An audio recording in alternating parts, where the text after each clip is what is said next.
Dios siempre ha dado la cara, Él siempre se ha manifestado, incluso te digo más, dice la Biblia que las cosas invisibles que Dios ha creado, o las cosas que no pueden ver nuestros ojos, visibles para nuestros ojos, no para Él, dan claramente testimonio de su poder y de su existencia.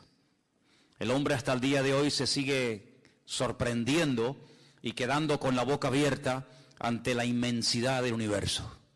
Cada día descubren algo nuevo, una estrella, un planeta, un satélite, siempre están descubriendo algo nuevo las personas que se adentran en ese mundo infinito del cosmos, del universo, ¿no? Y a través de él podemos descubrir la grandeza, la magnitud de nuestro Dios. Dice la Biblia que los cielos cuentan la gloria de Dios y el firmamento anuncia la obra de sus manos. Y cada día emite al día siguiente y así sucesivamente un mensaje. Mensaje que el que lo quiera aprender y lo quiere oír, lo escuchará, lo verá y lo comprobará. Mensaje que permanecerá oculto ante los ojos, ante la actitud del hombre rebelde, del hombre orgulloso, de la persona que se niega y que se cierra totalmente a la posibilidad de que detrás de este mundo que vemos y vivimos hay un diseñador.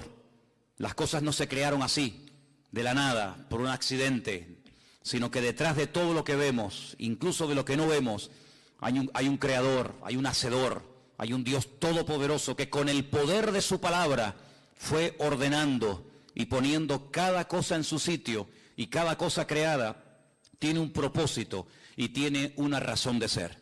Y en esta tarde estamos aquí y hoy va a ser el último día que vamos a estudiar las famosas iglesias del Apocalipsis.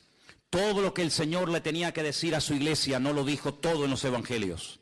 Sabemos que Él estuvo viviendo en un pequeño país llamado Israel hace 2000 años. Recorrió ese pequeño país de punta a punta, de norte a sur y de este a oeste. Dijo muchas cosas, sin lugar a dudas. Hizo cosas extraordinarias que jamás nadie ha logrado, igualar o repetir. Pero sin embargo el Señor no dijo la última palabra a su pueblo en los evangelios, sino que en el libro del Apocalipsis encontramos lo último que el Señor quería decirle a su pueblo, es decir, a su iglesia.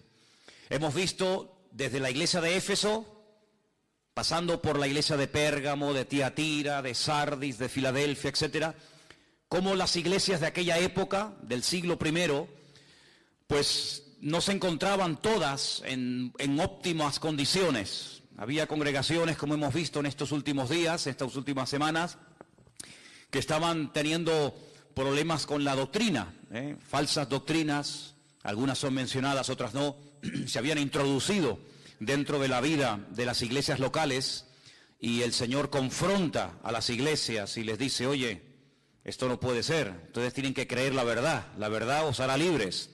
No son las mentiras, no son las manipulaciones de la palabra, de la historia o de la ciencia las que tenemos que creer, sino es la verdad. Y la verdad soy yo, y por eso el Señor le hablaba a cada iglesia y la confrontaba, y a una iglesia le decía una cosa y a otra iglesia le decía otra, y vemos que nunca ha habido una iglesia perfecta en estos últimos 2000 años, así como tampoco hay cristianos perfectos, y así como tampoco hay pastores perfectos. La iglesia está en un proceso, en un crecimiento, ¿verdad? Y en el crecimiento a veces pues ocurren roces y discrepancias y choques, pero para todo, según la Biblia, hay remedio. Amén, hermanos. Para todo hay solución, incluso hasta para la misma muerte.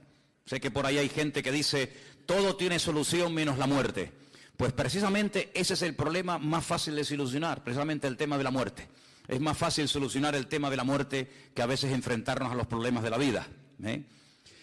Y vemos en el libro del Apocalipsis que cada iglesia recibió el mensaje que tenía que recibir, ni más ni menos. Vimos algo muy interesante que tiene que ver con las obras. Es una palabra que aparece en 7 ocasiones diferentes. Yo conozco tus obras, yo conozco tus obras. Sí, lo que habéis hecho y por qué lo habéis hecho y lo que estáis haciendo, todas esas cosas, el Señor las conocía perfectamente. Y hemos llegado hoy al último mensaje. Sinceramente, si me preguntaran de todas las iglesias, ¿cuál crees tú que era la peor? La que se encontraba en peor situación. Pues sin lugar a dudas la que vamos a estudiar hoy. Algunos dirán, pero el Señor dice que la iglesia de Sardis tenía nombre de que vivía, pero estaba muerta. Sí, es verdad. Pero también dice el mensaje del Señor a la iglesia de Sardis que había unas pocas personas, un pequeño remanente, no sabemos de cuántas, pero había un pequeño grupito de hermanos en la ciudad y en la iglesia de Sardis, dice que no se habían dejado arrastrar ni contaminar por la corriente, por el espíritu que reinaba en la ciudad. Por lo tanto, aunque la iglesia estaba mal, realmente, había un pequeño grupo que todavía estaba ahí brillando. Sin embargo, la única iglesia de las 7 que no recibe ningún elogio, ninguna felicitación, ningún reconocimiento positivo, nada que mencionar, que sea digno de mencionar, es precisamente la iglesia de Laodicea. Y quiero llevarte a este último mensaje que se encuentra en Apocalipsis capítulo 3. Apocalipsis capítulo 3, desde el versículo 14 en adelante, vamos a leer el mensaje. Y dice la palabra del Señor así: escríbele al ángel de la iglesia en Laodicea. He aquí el amén, el testigo fiel y verdadero, el principio de la creación de Dios. Dice esto: yo conozco tus obras, que ni eres frío ni caliente. Ojalá fuese frío o caliente, pero por cuanto eres tibio y no frío ni caliente, te vomitaré de mi boca. Porque tú dices, yo soy rico y me he enriquecido, y de ninguna cosa tengo necesidad, y no sabes que tú eres un desventurado, miserable, pobre, ciego y desnudo. Por tanto, yo te aconsejo que de mí compres oro refinado en fuego, para que seas rico, y vestiduras blancas para vestirte, y que no se descubra la vergüenza de tu desnudez, y unge tus ojos con colirio, para que veas. Yo reprendo y castigo a todos los que amo. Sé pues celoso y arrepiéntete. He aquí yo estoy a la puerta y llamo. Si alguno oye mi voz y abre la puerta, entraré a él, cenaré con él y él conmigo. Al que venciere le daré que se siente conmigo en mi trono, así como yo he vencido y me he sentado con mi Padre en su trono. Y el que tiene oído para oír, que oiga lo que el Espíritu dice a las iglesias. ¿Cuántos dicen amén? Gloria a Dios. La ciudad de Laodicea fue fundada por un tal Antíoco II, siglos antes de Cristo. Y la ciudad se llama Laodicea porque la esposa de este general griego se llamaba así. Y en honor a su esposa llamó a la ciudad por su nombre. En principio, la ciudad de Laodicea era una base militar que protegía la frontera norte del reino de Antíoco.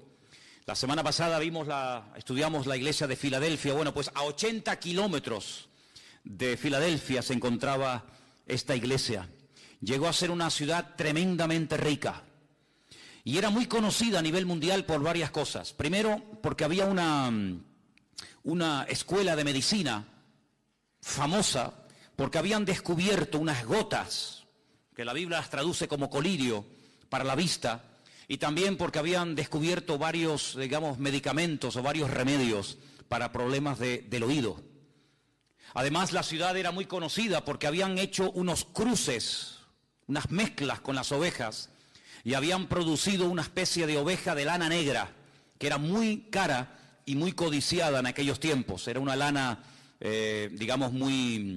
muy suave, muy bonita, y era conocida en el mundo entero por eso. Aparte de eso, era un lugar que era una especie de fábrica de ropa. Desde la Odisea se repartía ropa para todas partes del imperio romano. Curiosamente podemos saber, según los textos del Nuevo Testamento, quién fue el fundador y pastor durante algún tiempo de la iglesia de la Odisea.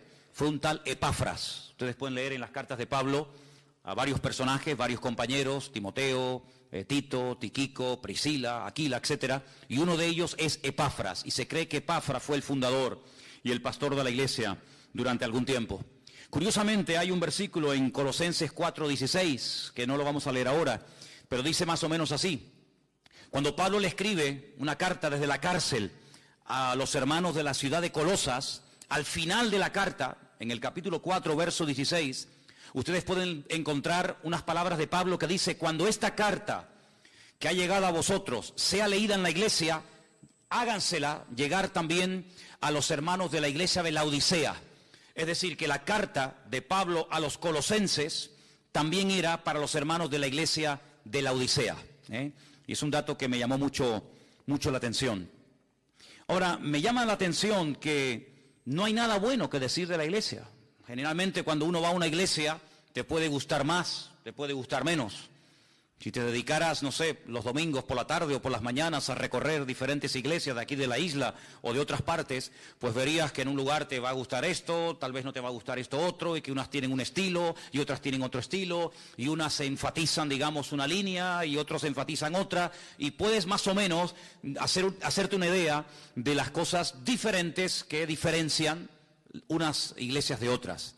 Pero si pudiéramos retroceder al pasado y visitar un domingo a la tarde, en el caso de que se reunieran un domingo a la tarde, no lo sé, los hermanos de la iglesia de la Odisea, encontraríamos que es una iglesia rica, materialmente hablando, una iglesia que tenía un concepto totalmente equivocado de sí misma, era una iglesia egocéntrica, una iglesia complacida, una iglesia tibia, ni fu, ni fa. Una iglesia que le producía náuseas al Señor. El cuerpo humano está diseñado de tal manera que cuando algo le sienta mal o cuando come algo en mal estado, el cuerpo reacciona defendiéndose, pues vomitando y echando fuera lo que le ha sentado mal. Y de esa manera el cuerpo puede volver a recuperar la normalidad. Y es una expresión fuerte, es una expresión que solamente aparece en esta carta del Señor a la iglesia de la Odisea. No es una iglesia que le produce tristeza al Señor, no es una iglesia que le produce orgullo al Señor, sino es una iglesia que le produce náuseas.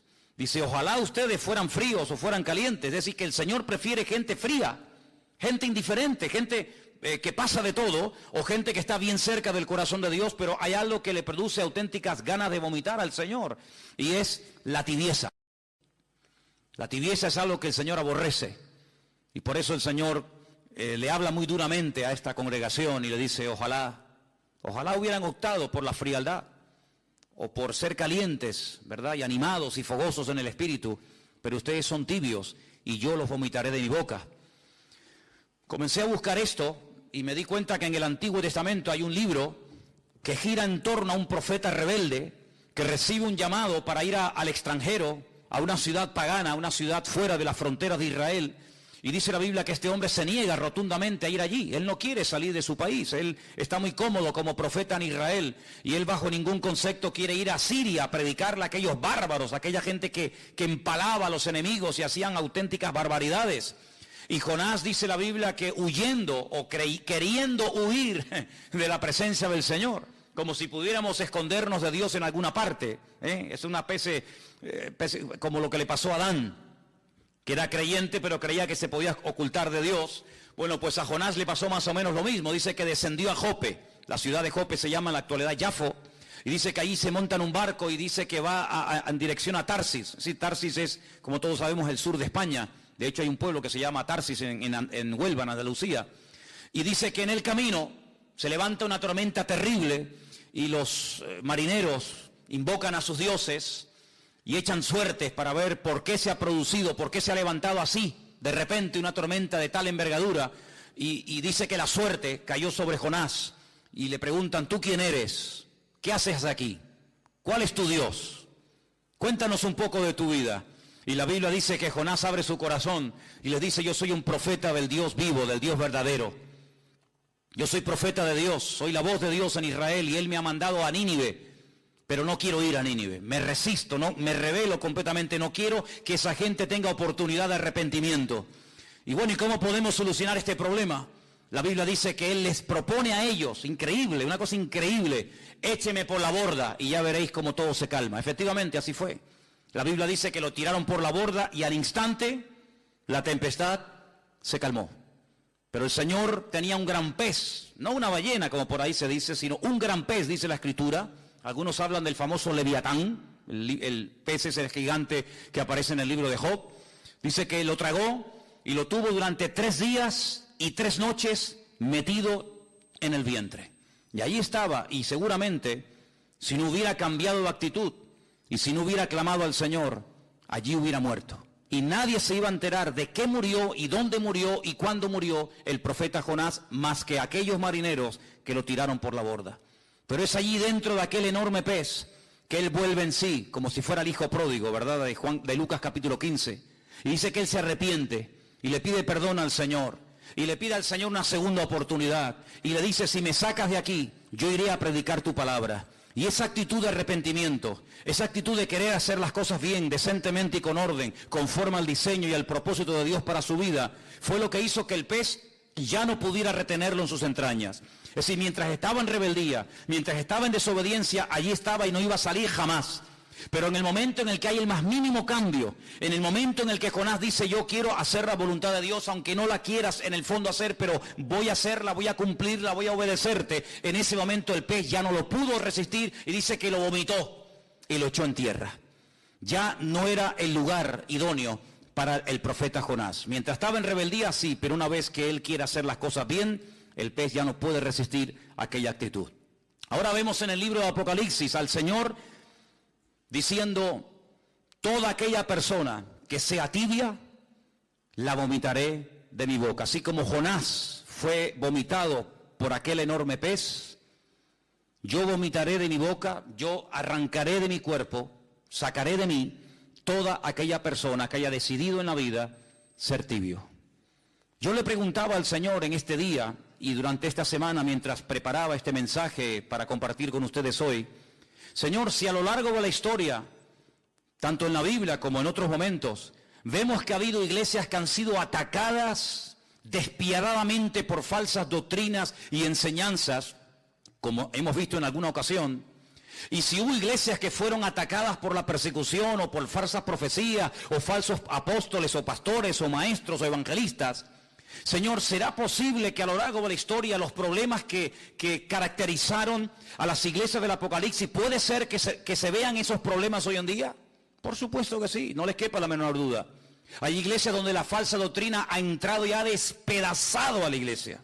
Iglesias hermosas, iglesias bonitas, iglesias que iban en una buena trayectoria, se abrieron a un método, a un sistema, a una enseñanza tal vez muy novedosa, porque todo lo nuevo siempre tiene un factor de atracción, ¿verdad? Todo lo nuevo como que atrae a la gente, y vemos que el resultado ha sido un auténtico desastre. Así que hay iglesias que han sido atacadas por falsas doctrinas y por persecuciones y falsas profecías y falsos ministerios, pero yo le preguntaba al Señor, pero Señor, ¿puede ser que hoy en día haya gente que se congregue en las iglesias y que sean tibios? Por supuesto que sí, hermanos, por supuesto que sí, pero déjenme que les diga algo. Los tibios, alguien decía por ahí que nunca fueron creyentes. Si fueron o no fueron creyentes, Dios lo sabe. Pero para perder algo en la vida, un día tuviste que tenerlo. Porque no se puede perder algo que tú nunca tuviste. Tú nunca podrás perder el coche si no tienes coche. Tú nunca podrás perder unas llaves si nunca tuviste esas llaves. Tú nunca podrás perder a un hijo si nunca has sido padre o madre. Lo que uno tiene en la vida, sea familiar, sea material o sea de la índole que sea, se puede perder siempre y cuando tú lo tuviste. Y analizando esta iglesia sin lugar a dudas tuvo que tener su tiempo de gloria. Esta iglesia tuvo que ser fundada, digamos, por Epafras o por Pablo o por Juan, me da igual, pero esta iglesia tuvo que tener un tiempo en el que iba bien las cosas, en el que funcionaba los jóvenes, la escuela dominical, los cultos, etcétera. Pero si esta iglesia, como vamos a ver ahora, terminó perdiendo lo más hermoso que puede tener una congregación, que no es ni el equipo de sonido, ni el local en propiedad, sino que lo más hermoso que podemos tener como pueblo de Dios es la misma presencia del Señor. Si terminaron perdiendo la presencia del Señor es porque un día la tuvieron, porque si no, nunca podían haberla perdido.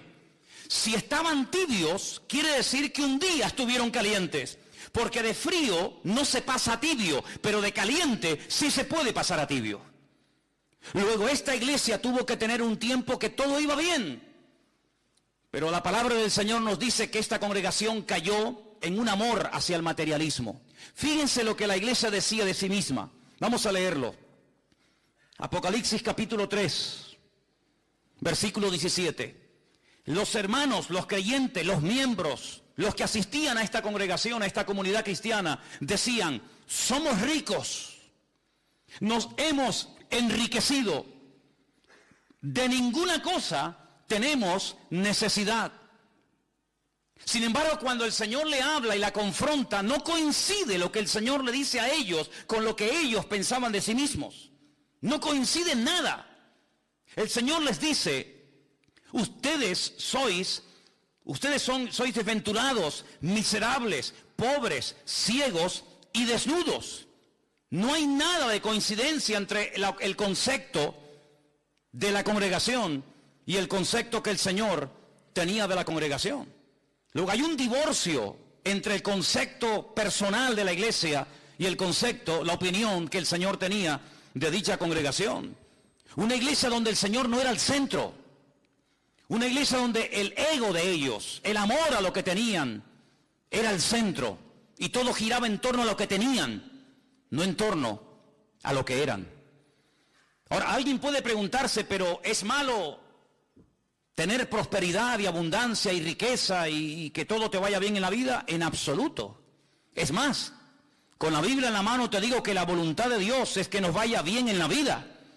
La Biblia nos enseña ya desde los tiempos de Josué, en el capítulo 1 de su libro, que nunca se aparten de tu boca este libro de la ley, sino que medites en él de noche y de día, para que todo lo que hagas te salga bien, dice la Biblia. Luego, la voluntad de Dios es que no vayas de mal en peor, ni de trancas a barrancas, sino que la voluntad de Dios es que vayas bien por la vida, bendecido, prosperado, contento, gozoso. Esa es la voluntad de Dios. Luego, el problema no está en ser bendecido, en ser prosperado o en que te vaya. No, el problema no está ahí. El problema es que cuando llegues a ese nivel de abundancia, de éxito, de bendición o de prosperidad, o ponle el adjetivo que quieras, se te suba la cabeza y te atribuyas a ti en vez de atribuirle al Señor el éxito de tu vida. Si ustedes prestaron atención a la lectura de esta tarde, es tremendamente interesante. Yo quisiera volver a llevarles a el libro de Deuteronomio capítulo 8, que justamente fue la lectura que en esta tarde se leyó. Deuteronomio capítulo 8, el Señor sabía perfectamente que de haber pasado de la esclavitud, de la opresión más horrible y horrenda de la vida, lograron por fin salir de esa opresión de tierra de Egipto, de Mizraim, como se llama en la Biblia, una tierra de opresión, una tierra de aparentes oportunidades, pero que al final se terminó convirtiendo en un callejón sin salida. Lo dije en una ocasión, la palabra Egipto, Mizraim en la Biblia, empieza con la letra M y termina con la letra M en hebreo. Y hay dos M's, dos tipos de letra M en hebreo. Una que es abierta, que se escribe al principio o a la mitad de una palabra, y otra letra M, que tiene el mismo nombre, pero que se escribe al final y es totalmente cuadrada, no se puede entrar a ella, es totalmente cerrada. Y curiosamente el Señor llama a Egipto Mizraim, un país que aparentemente te ofrece todo a cambio de nada. Un país donde cuando en otros países hay miseria, trabajo, o no hay trabajo, y pobreza, y sequía, y muerte, y paro, en Egipto siempre hay de todo. No sé cómo se las arreglan. Y allí se fueron los hijos de Jacob, porque se les abrió la puerta, porque además José era el hombre más importante después de Faraón en Egipto. Pero al final aquella aparente puerta abierta se terminó convirtiendo en una ratonera, en un lugar donde los convirtieron en mano de obra, y de allí no podían salir, en un lugar de opresión y de estrechez y de amargura. Y durante casi 4 siglos estuvieron pasándolo mal. Y durante mucho tiempo estuvieron gimiendo y llorando y clamando al Señor con toda su alma y con todo su corazón: sácanos de aquí, que nos van a matar esta gente. Bueno, pues lograron salir, todos sabemos la historia, todos sabemos esto. Y cómo el Señor los sacó con mano fuerte y poderosa de Egipto y les abrió el mar rojo y los condujo por la tierra prometida, por el desierto, rumbo a la tierra prometida. Pero mira lo que les dice el Señor: cuando lleguen a la tierra prometida, escuchen bien esto, hermanos, cuídate de no olvidarte del Señor. Deuteronomio 8:11, para que cumpla sus mandamientos, sus decretos, sus estatutos que yo te ordeno hoy. Ándate con ojo, amigo. No suceda que comas y te sacies y edifiques buenas casas en las que habites, y tus vacas y tus ovejas se aumenten, y tu plata y el oro se te multipliquen, y todo lo que tuvieres se aumente, y se enorgullezca tu corazón. Cuando uno está en un lugar bajo, encerrado, puede sentir claustrofobia y quiere salir de ahí. Pero cuando una persona sube muy alto, hay personas que padecen de vértigo. Y cuando una persona sufre de vértigos, pierde la cabeza y se puede matar. Y eso fue lo que le pasó a la iglesia de la Odisea, que creció y fue multiplicada tanto su riqueza material, que se le subió a la cabeza y terminaron perdiendo la poca o la mucha espiritualidad que un día lograron tener.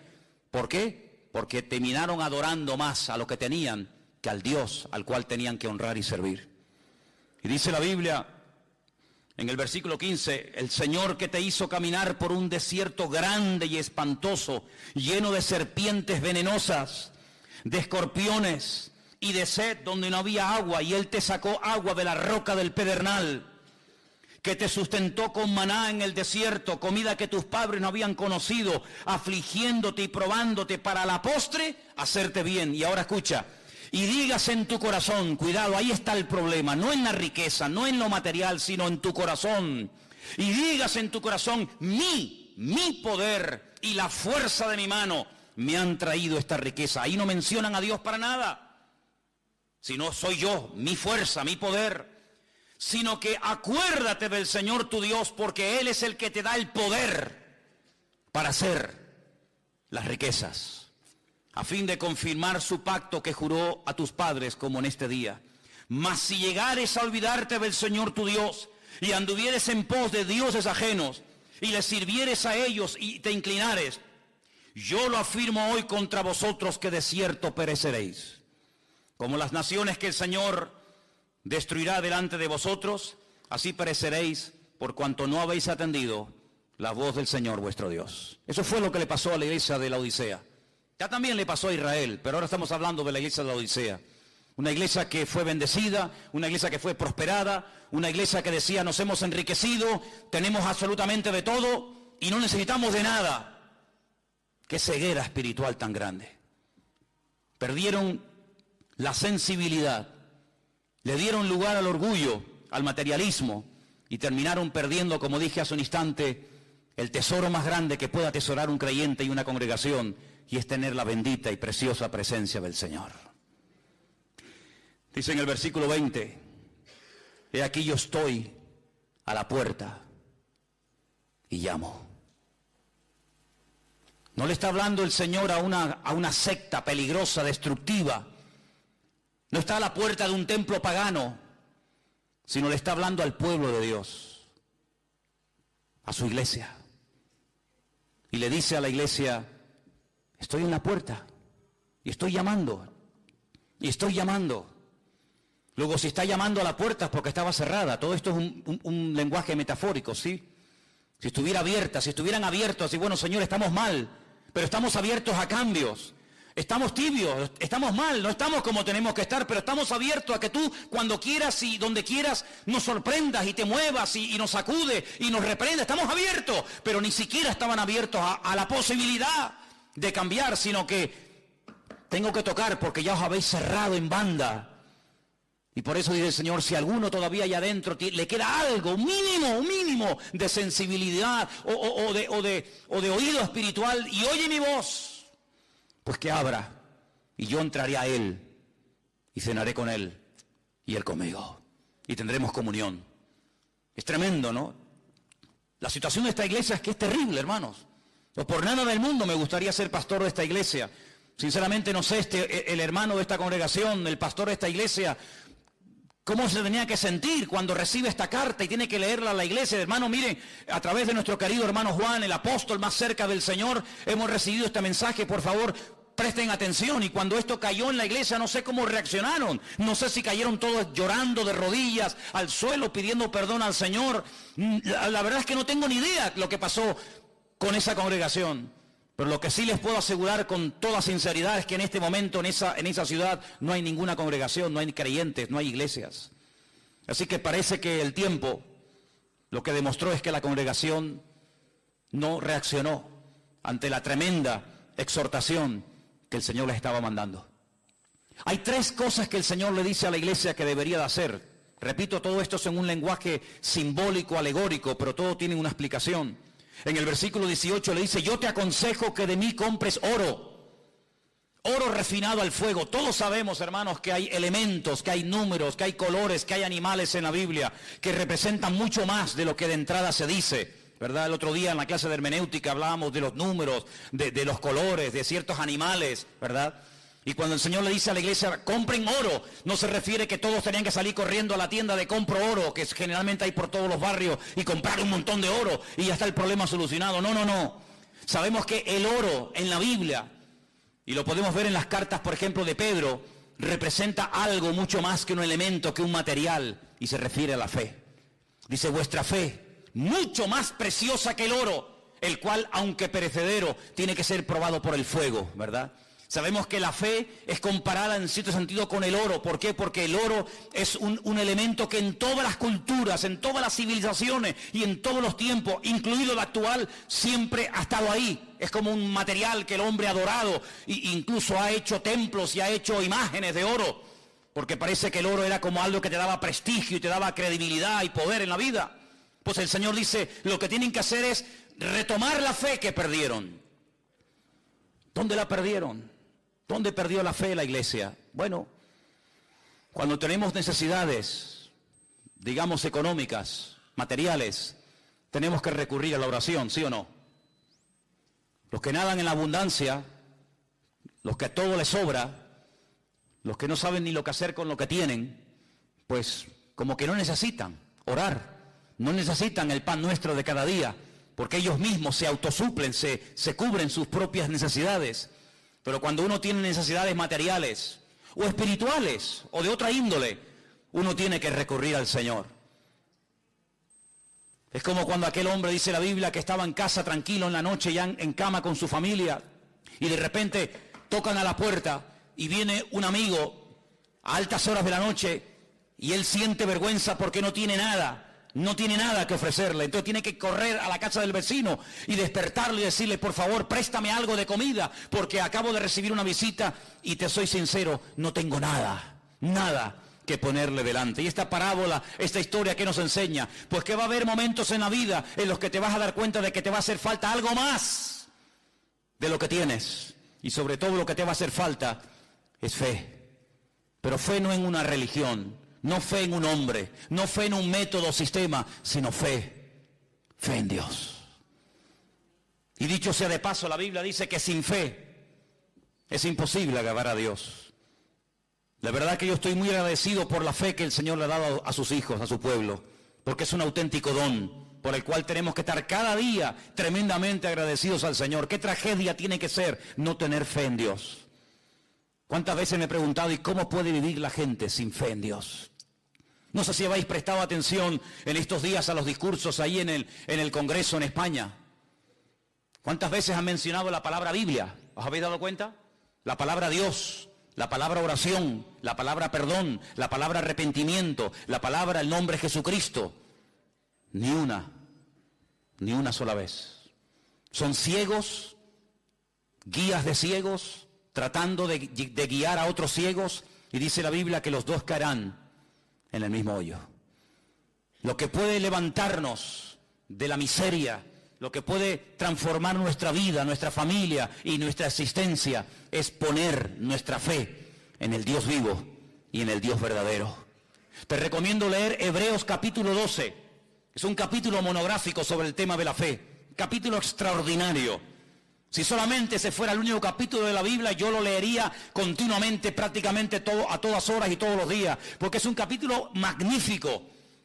No se habla, lógicamente, de todos los personajes de la Biblia, pero de los que se menciona pone un pequeño párrafo, una pequeña pincelada, un pequeño ejemplo. En pocas palabras, lo que hicieron, lo que dijeron, lo que consiguieron, todo por medio de la fe viva y auténtica en el Dios vivo y verdadero. Aleluya.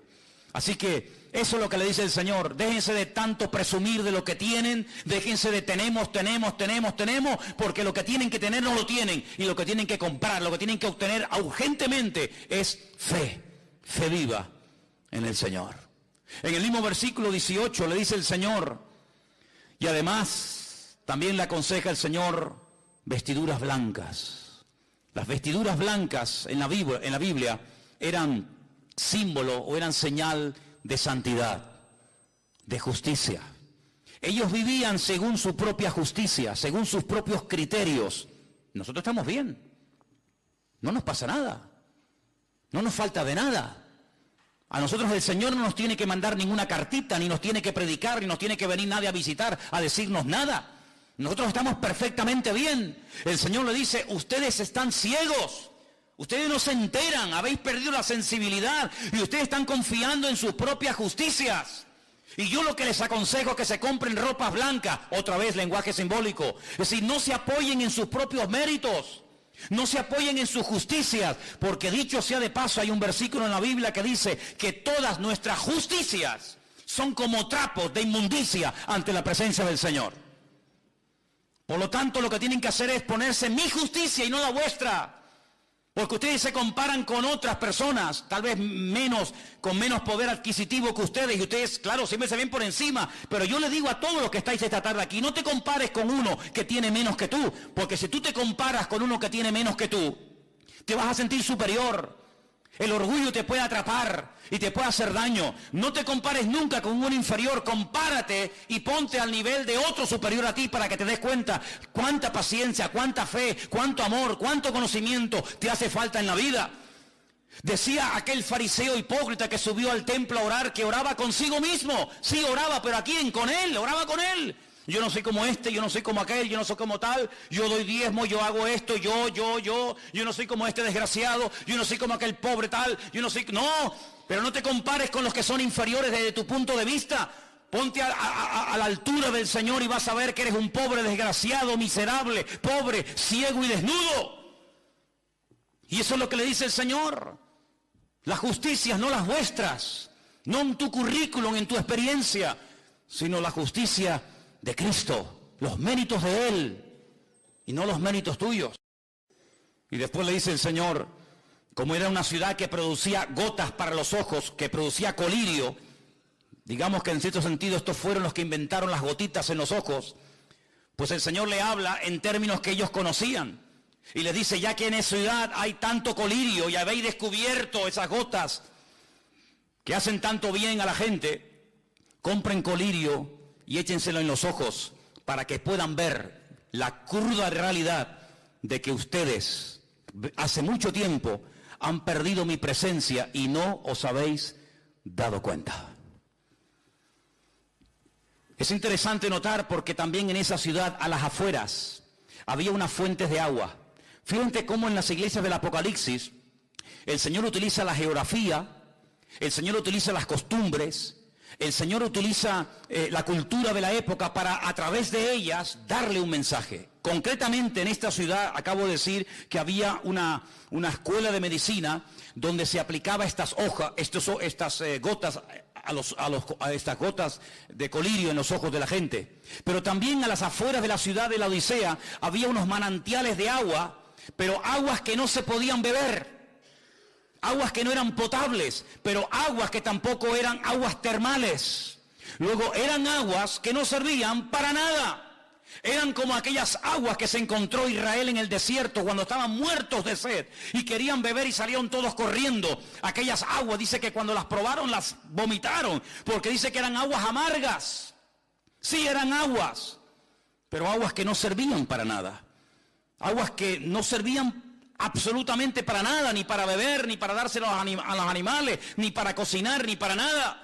Y así le pasaba a la ciudad de la Odisea. Sí, tienen fuentes de agua, pero no sirven para nada. Si fueran aguas termales, serían aguas terapéuticas, como hay en muchas partes del mundo, que la gente va a esos lugares y se baña con aguas calientes, de las termas de la época de los romanos. Si fuera agua potable, pues gloria a Dios, tienen ahí una fuente de agua tremenda, pero tienen agua que no sirve para nada. Y eso es lo que el Señor le está tratando de decir a la iglesia. Ustedes realmente habéis perdido la eficacia en el ministerio. Ya no me sirven absolutamente para nada. Y uno se pregunta, o si te has preguntado alguna vez, ¿quiere realmente el Señor buscar hoy en día gente capacitada, gente competente, gente eficaz? Por supuesto que sí, por supuesto que sí. Hay un versículo que yo leí esta semana que quiero compartir con ustedes. Se encuentra en Crónicas, en Primera de Crónicas, por favor, el capítulo 9. Primera de Crónicas, capítulo 9, versículo 39. Perdón, versículo 13. 9:13. Ustedes pueden encontrar a partir del capítulo 9, versículo 1, una lista enorme de nombres de personas que salieron del cautiverio en Babilonia. Nombres y familias, hijos y personas, para llevar una especie de relación, una especie de control de personas que salieron de un lado y llegaron a otro. Y cuando llegamos al versículo 13, después de haber leído un montón de nombres, que aparentemente no nos dicen nada, pero que dicen mucho, dice este texto, y sus hermanos eran jefes de sus casas paternas, en número de 1760. Y ahora dice, escucha, hombres muy eficaces en el ministerio o en la obra del ministerio en la casa del Señor. Esa frase me impactó tanto que la subrayé. Es decir, dentro de toda aquella masa de gente, específicamente el escritor de este libro se para y dice, un momento, estos 1760 hombres no eran hombres normal y corriente, sino eran hombres, como dice aquí en esta versión, muy eficaces en la obra del ministerio en la casa del Señor. No eran inútiles, no era bulto, era gente eficaz. He buscado este texto en otras versiones y, por ejemplo, en la versión de las Américas, que es una versión muy interesante y muy buena, dice que eran hombres muy capaces. En la versión de la Peshitta, que sabéis que es la traducción del arameo al castellano, dicen que eran hombres de un valor extraordinario, eran hombres valientes. La versión católica, Nácar Colunga, los menciona como hombres vigorosos. La versión latinoamericana dice que eran hombres aptos. La versión antigua, la del 1600, la del siglo XVI, dice que eran hombres valientes. Otra versión antigua de la Biblia dice que eran hombres de gran eficacia. La palabra eficacia significa capacidad de producir un buen efecto. Una persona eficaz es la persona que realiza con eficacia su trabajo o función, que produce los efectos deseados. Es decir, esta gente producía cambios. Esta gente cambiaba las cosas. No se dejaban cambiar por las cosas, sino que ellos cambiaban las cosas. Llegaban a una ciudad en ruinas, patas arriba, destruida, y en cuestión de meses la cambiaban completamente. Yo me he dado cuenta, hace unos días estaba viendo el Facebook de la iglesia, no suelo mucho consultar eso ni estar ahí, pero el otro día entré y vi algo que me gustó. No sé si ustedes lo han visto. Hay algunas fotografías que pone la fecha de cuándo se sacó esa foto, sobre todo en la obra que hicimos en el Puerto de la Cruz, y después de unos años se ve la foto al lado y uno dice, bueno, la foto del 2006, por ejemplo, y ahora se ve el resultado después de unos años y no tiene nada que ver. ¿Cómo nos encontramos aquello? Destruido, viejo, sucio, y cómo se ha ido quedando con la ayuda del Señor, con el paso del tiempo. Bueno, pues algo así, ¿no? Esta gente llegó y no había templo, y en poco tiempo ahora hay templo. Y no había murallas que protegieran la ciudad, y en cuestión de semanas o de meses levantaron el muro. Y la ciudad estaba inhabitada, y ahora había alegría, había niños, había cosechas, había animales, había escuelas, había sinagogas. Sí, recuperaron la vida. Así era esta gente. Y este es el tipo de personas que necesitamos hoy en día en las iglesias. Gente eficaz, gente apta, gente que produzca cambios, gente que con el paso del tiempo vayan a mejor y no a peor. Gente que si un día estuvo bien no terminen enfriándose y al final apagándose, sino gente que si estuvo bien ahora van a estar mejor todavía. Y como dice la palabra, el que lleva fruto, pues gloria a Dios. No, gloria a Dios sí, me parece muy bien, pero lo voy a limpiar, lo voy a podar para que lleve más fruto todavía. Y tenemos que pedirle cada día al Señor, cada día quiero ser mejor cristiano. Cada día quiero ser mejor cristiana, cada día quiero predicar mejor, cada día quiero conocer mejor al Señor, cada día quiero orar más, mejor, cada día quiero hacer las cosas bien, con ganas, y no apagándome, porque una persona que está tibia no sirve absolutamente para nada, porque si a él no le sirve, imagínate a qué puede servir. Y es interesante notar cómo esta iglesia entró en una decadencia, pero todavía había oportunidad para cambiar. El Señor le llama al arrepentimiento. ¿Cuántas veces en estas últimas semanas hemos escuchado la palabra arrepiéntanse, arrepiéntanse, vuelvan a las primeras obras? ¿Cuántas veces, hermanos?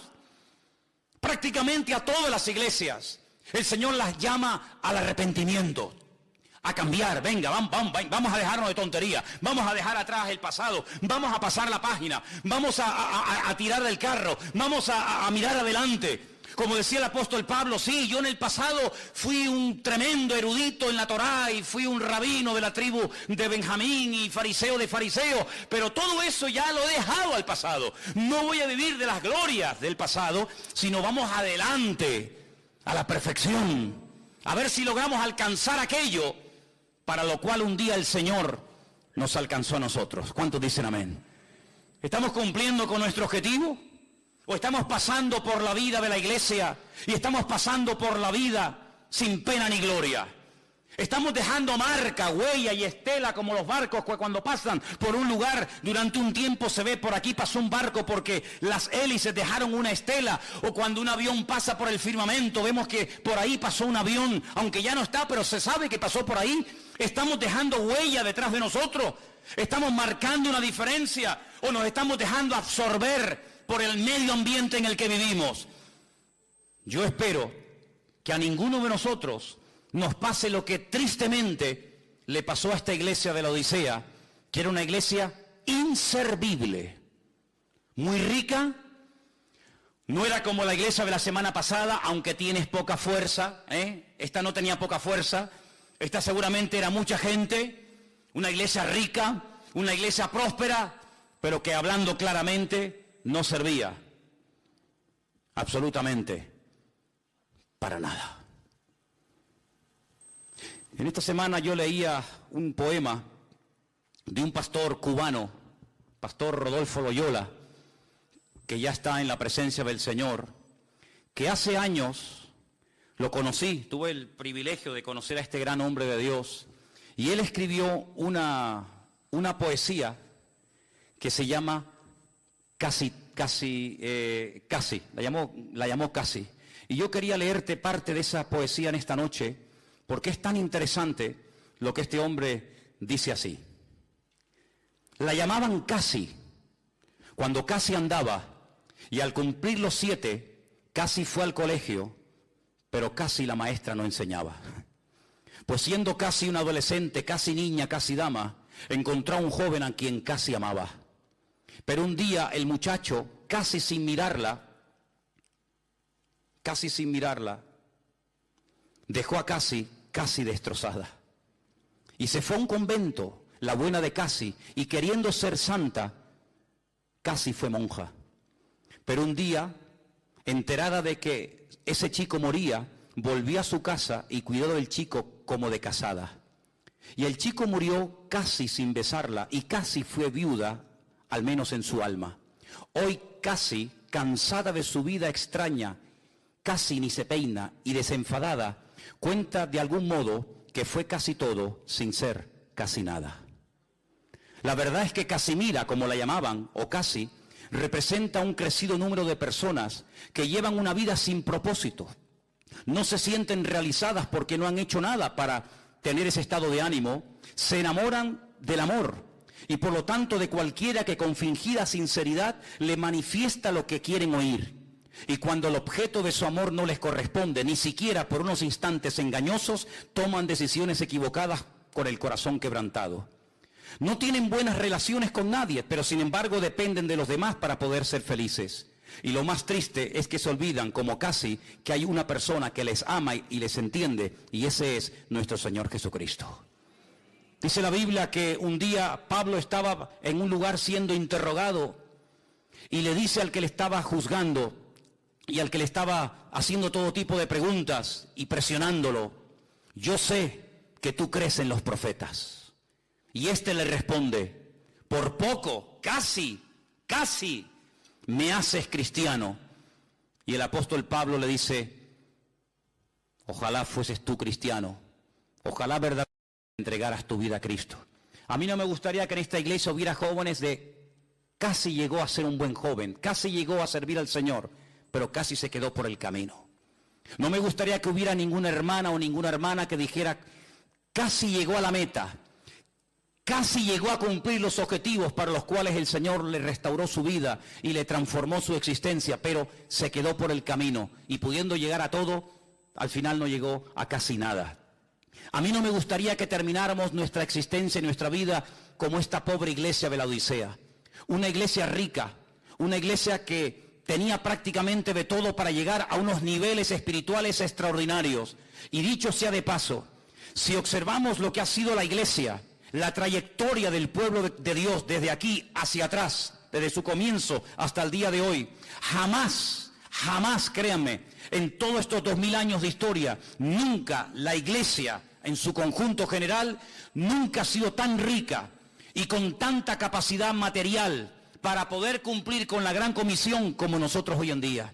Hay iglesias, hermanos, que tienen absolutamente de todo y a nivel de cuerpo de Cristo, a nivel general, cuando la iglesia pensaba en tener canales de televisión, barcos, aviones, hospitales y cantidad de ministerios que pueden alcanzar a miles y si no a millones de seres humanos. Lo tenemos todo. Tenemos sistemas de comunicación, tenemos más gente que nunca, tenemos más jóvenes en las iglesias que nunca, tenemos recursos materiales, espirituales y humanos más que nunca. Pero yo no quiero que todo eso se convierta en un juguete para pasarlo bien un domingo a la tarde, o un sábado a la tarde, o un jueves a la tarde, sino que nos demos cuenta de que el Señor nos ha dado mucho, pero también dice la palabra, y tienes que tenerlo en cuenta, que al que mucho se le da, mucho también se le demandará. Y amados hermanos, nosotros podemos dar gracias a Dios de que el Señor todo cuanto le hemos pedido, que nos creíamos nosotros que nos hacía falta para extender el reino, el Señor nos lo ha ido dando y ha sido fiel y no nos ha fallado. Pero no nos olvidemos nunca de esto: si algún día crees que has llegado a un nivel, no te lo creas, porque ese día habrás cavado tu fosa y cuando creamos que ya hemos llegado a un nivel es cuando no hemos llegado a ninguna parte. Yo te pregunto a ti en esta tarde: ¿serás tú una de esas personas tibias que puede ser que se congreguen todas las semanas en esta iglesia, pero tú nunca has tenido verdaderamente un encuentro con Cristo? Porque esta gente era aparentemente cristianos. Tú pasabas por la sinagoga y decías: estos son los judíos, y pasabas por la fachada del local o de la iglesia o de la casa de la Odisea y decían: no, estos son los mesiánicos, estos son los que siguen a Jesús. Había una diferencia en la ciudad. Pero la pregunta es: ellos asistían a la congregación, ¿y a quién le cantaban? Si el Señor no estaba allí hacía mucho tiempo, ¿a quién le cantaban? ¿A quién hablaban? ¿A quién servían? Si el Señor dice que no estaba en aquel lugar. Lo mismo ya pasó en la antigüedad, no es algo nuevo lo que estoy hablando. En el Antiguo Testamento los sacerdotes iban al templo de Jerusalén a adorar a un Dios que ya se había mandado a mudar hacía mucho tiempo y que había quitado su gloria del templo. Luego, si Dios no moraba allí, si el Señor no estaba allí con su presencia y con su bendición, aquellos sacrificios, ¿a quién se los ofrecían? A Dios no, porque Dios ya no estaba en aquel lugar. Si esta gente comenzaba un culto el domingo a la tarde o el sábado, me da igual, el día que se reunieran, y el Señor no estaba allí, entonces ¿a quién le estaban cantando? ¿Cómo es posible que perdieran la presencia del Señor y no se dieron cuenta? Bueno, lo mismo le pasó a Sansón. Lo mismo le pasó al rey Saúl, que dice que el Espíritu del Señor se fue de ellos y ellos no se habían percatado, ellos no se habían dado cuenta. ¿Tú vas a mejor como creyente? ¿O estás estancado? ¿O has ido a menos? Esto es algo muy personal. Este es un momento en el que todos y cada uno de nosotros tenemos que pararnos delante del Señor y decir, bueno, con todas estas 7 iglesias que se han estado hablando en estas últimas semanas, ¿con cuál yo como creyente me siento identificado? Dicen que la iglesia de los últimos tiempos se va a parecer mucho a la iglesia de la Odisea. Hoy en día hay iglesias tremendamente ricas, iglesias con una prosperidad material alucinante. Pero como dijo Priscila el jueves a la tarde, cuando ella compartía aquella famosa frase, ¿no? De aquel famoso predicador de Spurgeon. Llegará el día, si es que no ha llegado ya, cuando en las iglesias, en vez de los pastores pastorear ovejas, habrá muchos payasos entreteniendo a las cabras. Y eso lo dijo en el siglo XVIII. Y estamos ya en el siglo XXI. Pero uno observa muchas veces por internet, y uno ve a veces por ahí, yo no mucho porque no pierdo el tiempo en esas historias, pero hay gente que le gusta siempre estar por aquí, por allá, viendo esto y viendo aquello. Pero hay iglesias que son auténticos circos, donde hay una serie de señores entreteniendo a la peña, entreteniendo al personal, mensajes que van siempre por encima de las cabezas, nadie se siente aludido, venga risas y cachondeo y me caigo y me levanto, ¿verdad? Pero entras y no ha habido un arrepentimiento, no ha habido realmente una conversión genuina, sino que es un lugar donde lo pasamos bien y puedo llevar a un amigo del trabajo o puedo llegar a un vecino y no se va a sentir aludido, no se va a sentir mal porque el pastor siempre es una persona muy simpática y muy carismática y que cuenta chistes y que te hace pasar una tarde entretenida. Eso no es la iglesia del Señor. Eso llámalo como quieras, pero no es la iglesia del Señor. La iglesia es un lugar donde el que viene en adulterio tiene que sentirse mal. La iglesia es un lugar donde el que viene torcido tiene que enderezarse. Y si no, ¿a qué viene? La iglesia tiene que ser un lugar donde mis mentiras tienen que salir a la luz. La iglesia es un lugar donde yo me tengo que sentir confrontado. La iglesia es un lugar creado y diseñado por el Señor para yo reconciliarme con Dios y no fingir que soy espiritual cuando soy un golfo y un sinvergüenza. La iglesia tiene que ser un lugar donde mi vida tiene que ser zarandeada por el Señor. Y donde uno puede pasar una semana y otra semana y un mes y otro mes y un año y la vida y siempre estoy igual y siempre el mundo me tira y las tentaciones y no sé qué. ¿Cuándo vamos verdaderamente a superar? ¿Y cuándo vamos a ponerle la cabeza bajo los pies al diablo y decir aquí el que manda es la iglesia y el Señor y no tú, diablo mentiroso? Yo quiero terminar diciendo algo, amados hermanos. Si hay algo en tu vida contra lo cual tú has luchado, pero no lo has vencido, no lo has matado definitivamente, ándate con ojo, porque el enemigo se rearma y se quiere volver a levantar para amargarte la existencia. Y si quieres que te lo diga de una forma más objetiva y más clara, te lo digo. Cuando David fue a pelear contra el gigante Goliat, antes de matarlo, la Biblia dice que lo hirió. ¿Sí o no? Lo hirió con una piedra. Pero no dijo, bueno, muchachos, tranquilos. Goliat está herido, sangra como un cerdo. Va a estar por lo menos 6 meses sin aparecer y amargarnos la existencia. Vámonos tranquilamente a casa. Yo les aseguro, hermanos, que si David se hubiera conformado simplemente con herir al gigante Goliat, no sé si una semana, 15 días, un mes o un año después, Goliat se volvería a levantar y en el mismo valle de Elam volvería a confrontar a las tribus de Israel y otra vez volveríamos al punto de partida. ¿Por qué? Porque se hirió al enemigo, pero no se arrancó de raíz el problema. Y en la vida cristiana no puedes ir poniendo parches. No puedes ir diciendo, bueno, hoy no caí, pero ahí está la puerta abierta. No, David fue listo, David salió corriendo. Antes de que vinieran y se lo llevaran y lo curaran, David salió corriendo y con la misma espada con la que él quería matarme a mí, yo me levanto y le cortó la cabeza. Y la enseñó a todo el pueblo. Dijo, se acabó el problema, porque muerto el perro, se acabó la rabia. No es suficiente con vencer una semana, 15 días o un año un problema. Al enemigo hay que derrotarlo 100%, no en tu fuerza, no con mi poder, no con mi sabiduría, no con mi experiencia, sino en el nombre de Jesús. Nunca más te vas a levantar, diablo, porque mayor es el que está conmigo que el que viene contra mí. Si tu problema fue el que sea, no tengas una puerta abierta. Renuncia completamente a esa historia. No estés coqueteando, no estés flirteando, no estés jugueteando alrededor del fuego, porque vas a terminar otra vez quemándote. Y eso fue lo que le pasó tristemente a esta iglesia de la Odisea, que seguro que empezó bien. Una buena congregación, atractiva, bonita, que funcionaba, que la gente venía.